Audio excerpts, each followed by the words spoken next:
मध्य प्रदेश में बीजेपी अब तक अपने 79 उम्मीदवारों की घोषणा कर चुकी है। 3 लिस्ट निकल चुका है और अब इंतजार है तो चौथी लिस्ट का। लेकिन इस लिस्ट से पहले बीजेपी के एक दिग्गज नेता ने ऐसा ऐलान कर दिया जिसने सियासी गलियारों में सबको चौंका दिया है। मध्य प्रदेश के खेल और युवा कल्याण मंत्री और ज्योतिरादित्य सिंधिया की बुआ यशोधरा राजे सिंधिया ने विधानसभा चुनाव लड़ने से इनकार कर दिया है। यशोधरा राजे सिंधिया ने अपने इस फैसले के पीछे खराब स्वास्थ्य का हवाला दिया है। लेकिन सियासी गलियारों में चर्चा है कि सियासी पिक्चर की असल कहानी कुछ और ही है। तो आइए हम आपको बताते हैं कि पर्दे के पीछे एमपी बीजेपी में क्या उठापटक चल रही है। यशोधरा राजे सिंधिया ने कहा है कि मेरा स्वास्थ्य ठीक नहीं है, 4 बार मुझे कोविड हुआ है, ऐसे में चुनावी भागदौड़ मुझसे नहीं हो सकेगी, इसीलिए मैं चुनाव नहीं लड़ सकती। पार्टी ने हालांकि उनसे अपने फैसले पर पुनर्विचार करने का आग्रह भी किया। फिलहाल उन्होंने इस संबंध में पार्टी से साफ तौर पर ये कह दिया है कि वो चुनाव नहीं लड़ेंगी।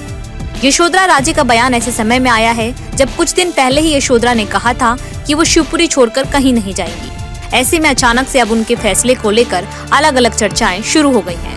पार्टी से नाराज यशोधरा। पिछले कुछ दिनों से यशोधरा राजे सिंधिया विधानसभा क्षेत्र में बहुत कम एक्टिव हैं। इसकी वजह से कयास लगाए जा रहे थे कि वो आगामी विधानसभा में चुनावी मैदान में नहीं उतरेंगी। मुख्यमंत्री की 2 सभाएं हुई जिसमें यशोधरा मौजूद नहीं थी। जन आशीर्वाद रैली में भी वो नदारद दिखी। इसके अलावा सूत्रों के अनुसार पार्टी और संगठन में भी अपनी उपेक्षा से यशोधरा नाराज चल रही है। इसके बाद उन्होंने ये फैसला लिया है। आपको बता दें कि यशोधरा ज्योतिरादित्य सिंधिया की बुआ है। सिंधिया के बीजेपी में आने के बाद से उनकी सक्रियता कम हो गई है। इसके पीछे राजनीतिक गलियारों में कई तरह की चर्चाएं जारी है। टिकट काटे जाने की भी चर्चा। राजनीतिक सूत्रों ने बताया कि भारतीय जनता पार्टी की ओर से एंटी इनकम्बेंसी को देखते हुए शिवराज मंत्रिमंडल के कई सदस्यों के टिकट काटे जा रहे हैं। मंत्रियों के टिकट काटे जाने की खबरों के बीच खेल मंत्री यशोधरा राजे सिंधिया के टिकट पर भी संकट के बादल हैं। शिवपुरी में इस समय एंटी इनकम्बेंसी फैक्टर भी है। साल 2018 के विधानसभा चुनाव में भले ही यशोधरा राजे सिंधिया शिवपुरी से लगभग 30,000 वोटों से जीती हो, लेकिन इस बार उनकी स्थिति पिछले बार के मुकाबले ज्यादा ठीक नहीं है। शिवपुरी की स्थानीय राजनीति। शिवपुरी जिले में भी स्थानीय राजनीति में यशोधरा की नाराजगी रही है। बीते दिनों बीजेपी विधायक वीरेंद्र रघुवंशी ने पार्टी छोड़कर कांग्रेस ज्वाइन कर ली। इसके बाद वीरेंद्र रघुवंशी की शिवपुरी सीट से कांग्रेस के टिकट पर चुनाव लड़ने की भी चर्चा है। दरअसल गुना शिवपुरी संसदीय सीट से 3 जिले गुना, शिवपुरी और अशोकनगर हैं।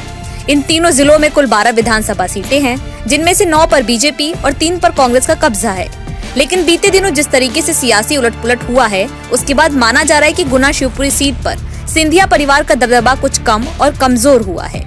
लोकसभा चुनाव लड़ने की अटकलें तो ये भी लगाई जा रही हैं कि इस विधानसभा चुनाव से किनारा करते हुए यशोधरा एक बार फिर या तो ग्वालियर सीट से संसद की दावेदारी ठोक सकती हैं या फिर गुना शिवपुरी लोकसभा क्षेत्र से टिकट की मांग पार्टी से कर सकती हैं। सूत्रों की माने तो बीजेपी को कहीं न कहीं पहले से पता था कि यशोधरा राजे चुनाव नहीं लड़ेंगी।